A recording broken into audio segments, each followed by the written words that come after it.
দেখছি আজকে আমি যখন পল্টন দিয়ে যাচ্ছিলাম দেখছি যে সেখানে আমি জানি না তারা কোনো ডিপ্লোমা কোর্স করা কিছু স্টুডেন্ট হবে।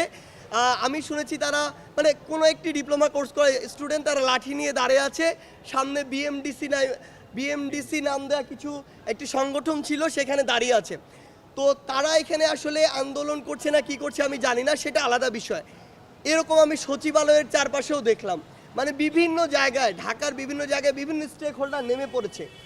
আমি আসলে এই মানুষগুলোকে সুবিধাবাজ গোষ্ঠী হিসাবে ট্যাগ দিতে চাই। কারণটি হচ্ছে এই মানুষগুলো এই বিগত 16 বছরে তাদের একটি শব্দ পাওয়া যায়নি। তারা শুধুমাত্র তেল দিয়ে তোষামত করে সুবিধা পাওয়ার জন্য ক্ষমতাসীন স্বৈরাচার সরকারের সঙ্গ দিয়েছে। আজকে তারা আবার তাদের রূপটি গিরগিটির মতো পরিবর্তন করেছে। পরিবর্তন করে যখন এত বড় একটি আন্দোলন ছাত্র জনতার নেতৃত্বে হলো, দেশে নতুন করে একটি রিফরমেশন হওয়া শুরু করলো, ওই মুহূর্তে তারা এসে সকলে রাস্তায় নামছে অনেক অন্যায় দাবি নিয়ে। আমি দেখেছি অনেকে নেমেছে অনেক অযৌক্তিক দাবি নিয়ে। আমি স্টুডেন্টদেরকে প্রশ্ন করতে চাই, আসলে আমি ধরে নিচ্ছি কোনো স্টুডেন্ট যদি আমার কাছে দাবি করতো যে ভাই বোনরা আমাদের আহত হয়েছে, তাদের পরীক্ষা বাদ দিয়ে কী ব্যবস্থা নেওয়া যায়, যৌক্তিক। আমি ধরে নিচ্ছি তাদের প্রস্তুতির বাইরে তারা অনেক দিন ছিল, মেন্টাল জায়গাটিতে ওই স্টেবিলিটি নেই। তাহলে তারা এমন হতে পারতো, সময় চাইতে পারতো, এমন হইতে পারতো যে মার্কস কম চাইতে পারতো। কোনো কিছু না করে তারা পরীক্ষা বাতিল চায়। আমি বিশ্বাস করি যারা স্টুডেন্ট মেধার যোগ্যতার বিশ্বাস করে তারা এই দাবিটি করতেই পারে না। তারা অন্য আমাদেরকে যৌক্তিক কিছু অপশন দেখাতে পারে, কিন্তু যারা ওখানে গিয়েছে আসলে তারা কোনো দিন সুস্থ একটি প্রতিযোগিতা কিংবা মেধার যে মূল্যায়ন এটিকে প্রতিনিধিত্ব করে না। এই জায়গা থেকে আজকে যে ডিসিশনটি এসেছে এটি আমাদের জায়গা থেকে মনে হয়েছে এটি একটি যৌক্তিক ডিসিশন নয়। এরকম করে প্রত্যেকটি সেক্টরে আমরা দেখছি যে তারা আজকে হুজুগে বাঙালির মতো রাস্তায় নামছে বিভিন্ন জায়গায়। এগুলো করে আলটিমেটলি কি আপনার স্টেবল একটি অবস্থা আসবে কিনা? আপনি এতদিন ধরে যে ক্ষতটি তৈরি করেছেন সেই ক্ষতটি আপনি চাচ্ছেন আজকেই পূরণ হয়ে যাক।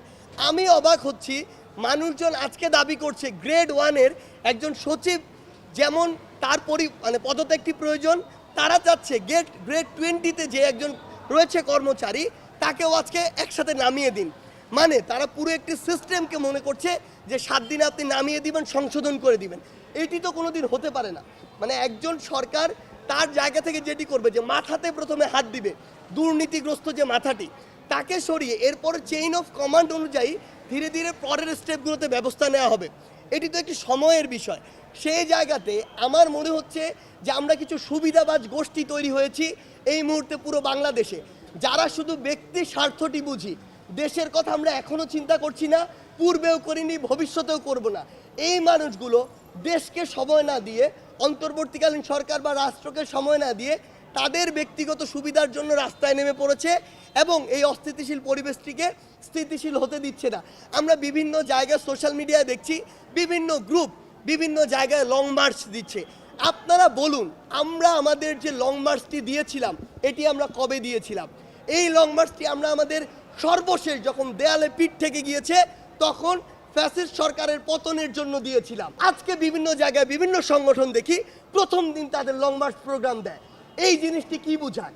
এই জিনিসটি বোঝায় যে তারা আসলে সর্বশেষ সময় গিয়ে যেটি করতে চাচ্ছে এটি হচ্ছে একদম তাদের দেয়ালে পিঠ থেকে গিয়েছে। অথচ তারা আমাদের সাথে যোগাযোগ করেনি, তারা বৈষম্য বিরোধী ছাত্র আন্দোলনে কারোর সাথে যোগাযোগ করেনি, তারা অন্তর্বর্তীকালীন সরকারের কারোর সাথে যোগাযোগ করেনি।